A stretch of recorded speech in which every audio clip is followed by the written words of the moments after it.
Hello everyone, and especially ahoy ye fellow artistic souls. Welcome back to the Spirit of Learning. Saul here, Ghost in the Gaslight, artist and storyteller. Happy Black Cat Appreciation Day. It is August 17th, at least when I'm recording this. So, I thought I would show some love to these little mystical beasts with a sketch of one of them. And then I thought, well, why don't I make a Spirit of Learning about him as well? So today, that's what we're gonna do. We're gonna learn how this little guy was drawn.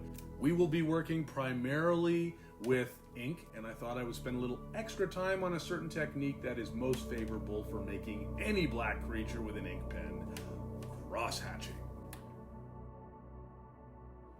First of all, there is the pencil. So get a sharpened pencil. I like to use a pencil holder. I've gone over in previous videos, but it helps me get into keeping it in my wrist and using the pencil as a brush and kind of separating from it, being fast and loose, which I think is very important, particularly when you're sketching. You want to just have a sense of play there. When you do the ink, stakes get higher, point of no return, you can't erase, and so then you're understandably getting maybe a little more precise. But I do tend to enjoy the pencil holder. You don't have to do it, you could just do the pencil if you want. And then there is the eraser, which obviously that's one of the great things about pencil and doing an under sketch is that you can go back and forth. And I didn't use it too much in this one. I was just keeping things very light, and yeah, I like the dipping fountain pen. It can be a little tricky to learn. You can do any kind of pen you want for this exercise. You don't have to do this, but I will go over the apparatus that I'm using. This little piece here is actually two pieces. So there's the fountain pen nib, and then there's the fountain pen nib holder. Put them together and you have your fountain pen. One of the great things with this is that you can just change the different nibs, different sizes, and that can be very handy. I do tend to favor this, it's called, I believe, a pumpkin head nib. I have different variations of it. As you can see, it's used white ink and black ink, which brings us to the ink wells. So there is mostly the black one, obviously, as you can see from the piece, and then I did a little bit of white at the end. The black, I believe I'm using Dr. Martin's. That's generally the black I like to use. The India ink is, I think, miraculously waterproof. I absolutely adore it. Sometimes when I'm mixing watercolor with black ink, it's just a fantastic all-around, I think, good idea to do India ink. This is generally what I do. Then with the white, I tend to do Higgins, generally with any of their inks that are colors. I find they don't run too thin. A lot of the color inks do run thin. It's kind of tricky to get around that, but I have found that Higgins consistently is the one, and that is especially important for this one because the white, I'm using white paper, so I'm not going to do the white ink on there, I'm going to do it on the black inks.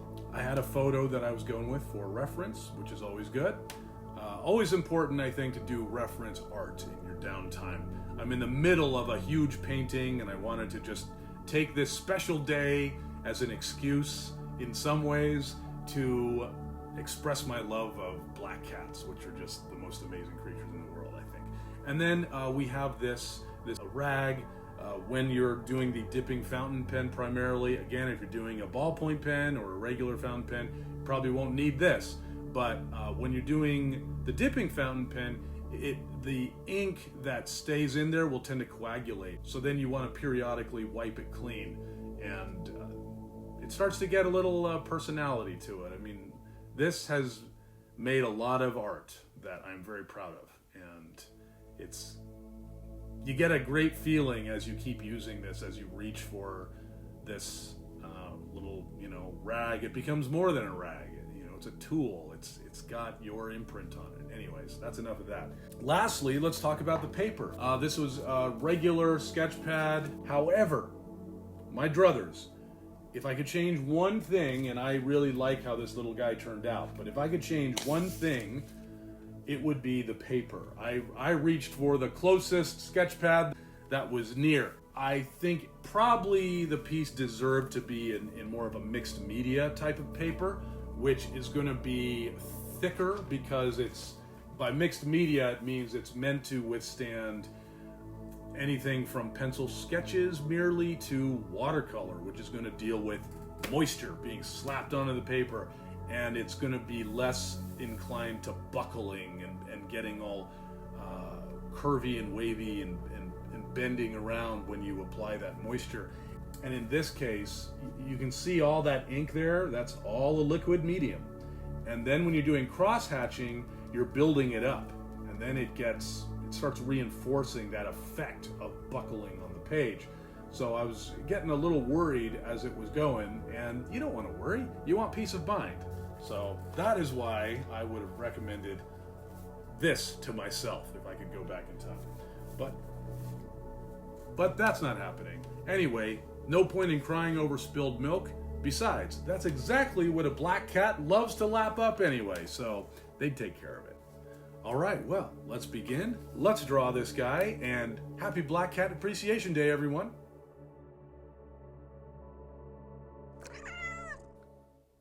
And we're off. Hatching a black cat, obviously a play on words with the cross hatching. And now we have our trusty pencil, as you can see, holding it by the pencil holder. It just separates me a little bit, lets me go fast and loose. I'm jumping around the page, trying to get a sense of how much of the space that I want, how big the shape is that I'm dealing with. I'm not going to spend too much time on the pencil sketching aspect. I am actually going to go to the ink pretty quick, but I am doing just kind of a rough estimate first. But most of the undersketch in this case is actually going to be the ink. Usually I don't do that, but that's because this one is going to be so dark that in many ways, because I know this is more or less what I want in terms of shape that I planned out with a pencil, the stakes are a little low with the initial inking. Now, I'm not really going to start with the face. Or the eyes and nose. I'm going to go around the head, and the reason for this is I've just gone from pencil to ink, so I feel like it behooves me to warm up with the ink, so to speak. So pretty soon I'll get to the eyes, but that's because I'm feeling like I've got that connection with the ink now. And that's really what you want to do. Go with these safe areas that are, I would say, low risk, because they don't really draw the eye, and I think a lot of the soul of your living subject as in terms of how the viewer connects to it is going to reside in the face. So you want to make sure that you are paying attention when you get there, because you've got the expression in the face, and sometimes it doesn't matter what you do with the whole rest of it if the expression's a little off or something. So now I'm doing hatching. You see all that? I'm going to cover that with more hatching, and that's when you get cross hatching. And it gets its name, of course, because you think of a cross, that's 90-degree angles.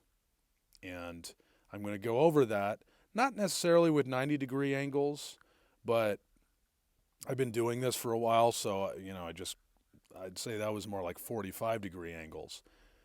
Doesn't necessarily matter. This is all going to get covered with just lots and lots of hatching, and sometimes it depends on the placement of the angle of the page you're working at, what your wrist is comfortable with. In my case, I'm keeping this not moving around. Like if there was no camera here, I might be just moving the page in all kinds of angles. Now I'm endeavoring to do that. See right there, there's a 90-degree angle. That's a proper cross-hatching. But as you do this, and there's a lot of it to do, you just kind of just go by instinct. It's pretty fun, very meditative, and I own that in terms of filming it, maybe it's not the most compelling thing to watch, which is why I've sped up the camera somewhat. And I figure I should just talk a little bit about Black Cat Appreciation Day, which obviously is meant to bring awareness to the plight of this amazing creature. I absolutely adore black cats. I've had just wonderful, deep connections with them throughout my life, and pretty fantastic being. And it's not hard to imagine why they were worshipped in the oldest civilization, Egypt, or oldest that we know of. And they were even mummified. It was illegal to kill a cat, especially a black cat in Egypt at a certain point. And then on the high seas, the sailors and captains would revere them. They believed they brought good luck. They were great rat catchers. And if you had a black cat, for whatever reason, that was thought to be even better luck. And of course, pirates felt differently. They believed that the only good black cat was one that were walking away from you. You can see as this hatching goes, there starts to be a little more definition of this shape. Now, there can also be a possibility that you lose the shape. And I always feel that. Whenever I'm doing any of my drawings and I'm getting into darkness or the cross-hatching side, and when you're doing heavy cross-hatching, there can almost be a feeling of, oh God, I'm losing it. It's getting too dark. In my opinion, that's normal. Once you keep doing it, you start to go, oh, I just need to cross-hatch this part more than the other, and I've got the definition back. And then it puts me back on track, and I see where I'm going. As you can see, I'm fleshing out this face, not with cross-hatching. But that's partly because I know there's going to be some cross-hatching in there. So if I can just get back to this face, carve him out a little, then I know where to cross-hatch, where not to cross-hatch, where to cross-hatch darker than others. And also because now as you see, I've been working with the pen for quite a while now, that I feel just totally confident just going back in and again, going by instinct and listening to what parts of the face are calling out. And of course, it helps to just keep referring to the picture you're working from, referencing. And now you can see the cross-hatching is coming back in there. This is another great byproduct of cross-hatching. The more you're doing with it, it's kind of like you start to get this unconscious side of you that takes over. Now, in the beginning, this could very well add up to you just full-on screwing up a piece and getting carried away with cross-hatching. I've certainly done that. But like everything, practice makes perfect. And I think it is worthwhile to experiment with cross-hatching and cross-hatching on textures. Take a tree branch and make a sketch of it and shade it with cross-hatching, or leaves, or a tree, and take an animal, take a still life, take a apple or something, and just play with the cross-hatching. And then certainly some other animals will be maybe a little more difficult than others. Essentially with cross-hatching, you're learning how light and shadow brings forth a texture. I would say that what pen brings more than pencil does is a sense of three-dimensionality. You can definitely achieve 3D with a pencil, but I think that a pen, especially with black, brings things much more into focus. And as you can see, look at these shadows that are coming out. And apologize for that glare there, but in a way, one thing that's nice with this glare is as the ink builds up and dries, yes, it takes the glare, but you can also see my new additions of the ink because it hasn't dried yet, so that's kind of nice. But I do just love how you just get this wet ink as layer upon layer coalesces and mingles.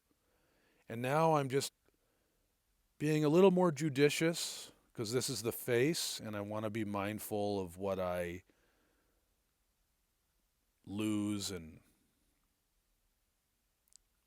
negative space is gold when you're working with black ink on a white page.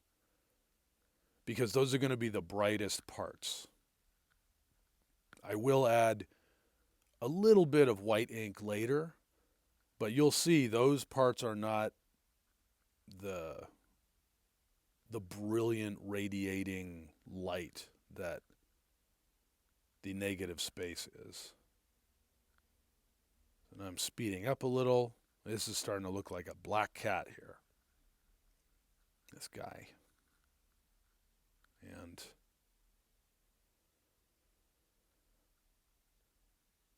they are pretty mystical and at times can be very creepy. It's not hard to imagine why they were so reviled or feared. You can imagine in, for instance, the infamous Salem chapter when everything was going wrong for people and you had family feuds, and historians now say that it really wasn't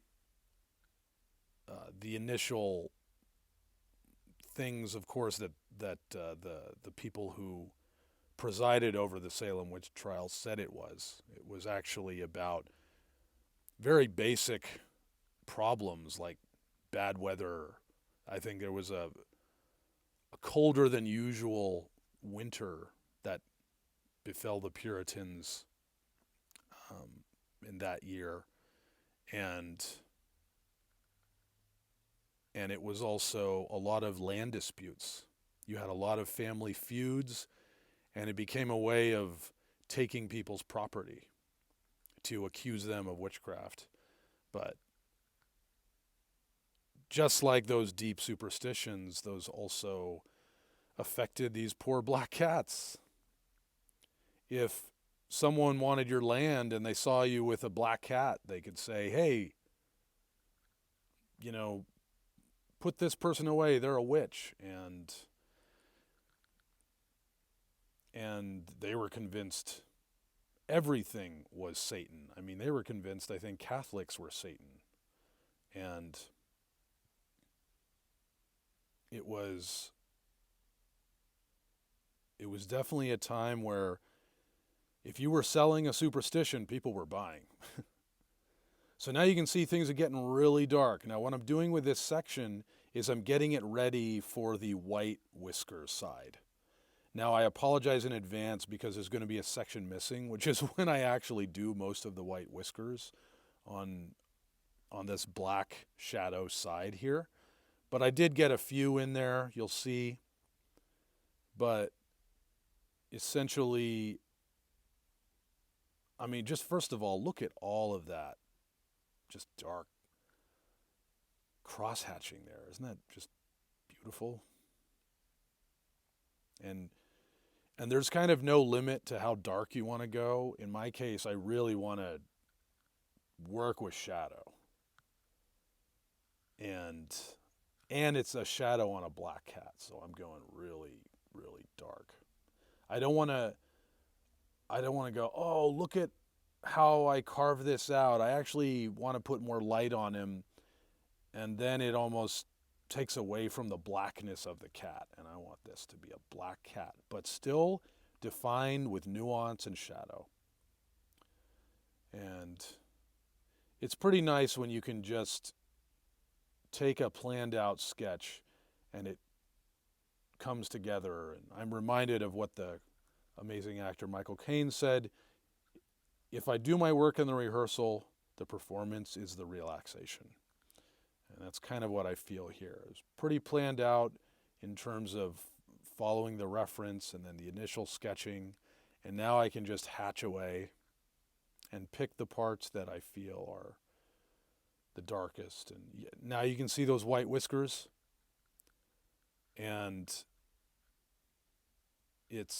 I'm going to do a couple more, because he does need a couple more, but it's pretty much the same thing I did with the black whiskers on the negative space. So this is the reverse effect. And just love cat whiskers. But yeah, there we go. Now this is a very sensorial beast. And now I'm playing with the flecks of light on the black fur, which is really fun with the white ink. I do enjoy that kind of reverse effect of black and white. It's kind of a beautiful thing. And there are some countries now, I believe in Japan, where it's believed that a woman who has a black cat will attract more suitors. And I think in Midland, England, or parts of England, a black cat is seen as a great wedding gift for the bride. You hope, though, that everyone doesn't think of that, or else the poor girl has just gotten married and now she's a cat lady. So now that principle of really being judicious around the face comes back into effect. As you can see, I keep kind of working my way back here, and I'm not sure exactly what I want to do with the eyes, but there's something I want to do. Now you may go, oh, well, I can see lots of things you could do, but it's all about what's the order I want to do them in. Where do I want to start? So right now, I'm fleshing out around them. Sometimes you do this enough and you realize that's all you need to do. But in this case, what I want to do is actually go inside the eye and shade that. Now, I've done a different technique, pointillism, or dippling, and I've turned the nib over. So the nib is actually upside down. And the reason for this is it'll dispense a lot less ink. And you can see these tiny dots. There's almost no limit to how detailed my shadows can be when I do that. And now, look at that. I was able to go in with ink and lightly shade those eyes. And voila. Cat eyes. So now I'm going to go in and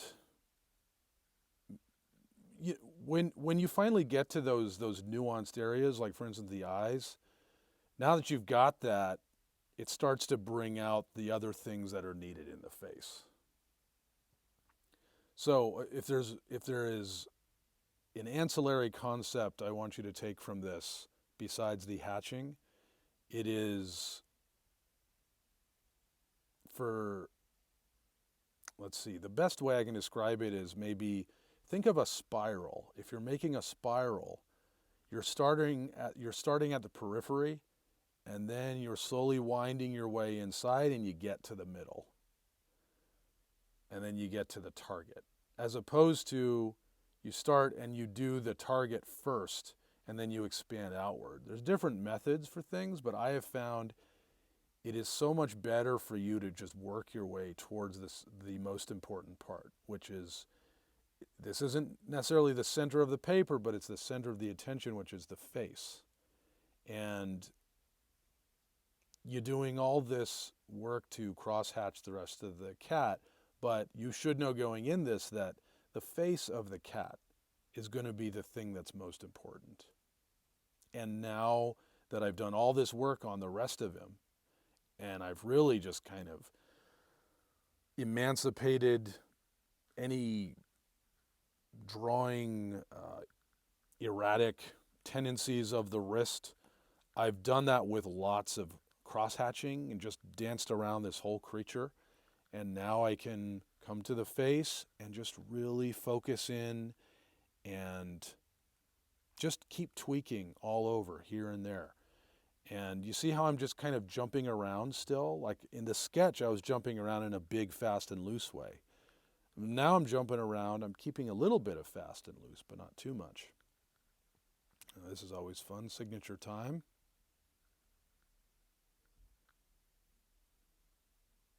And what a year, 2023, here we are.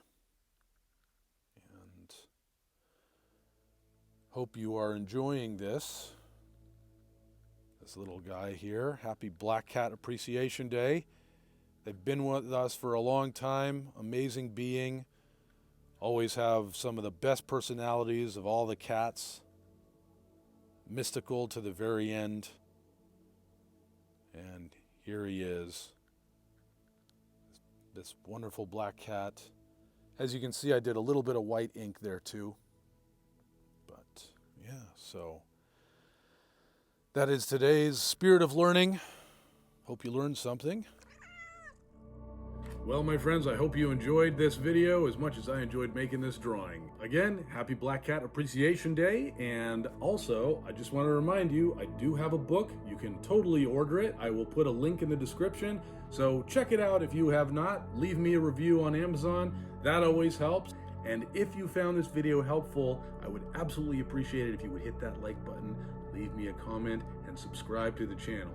All right, well, I will see you next time on the Spirit of Learning. Take care.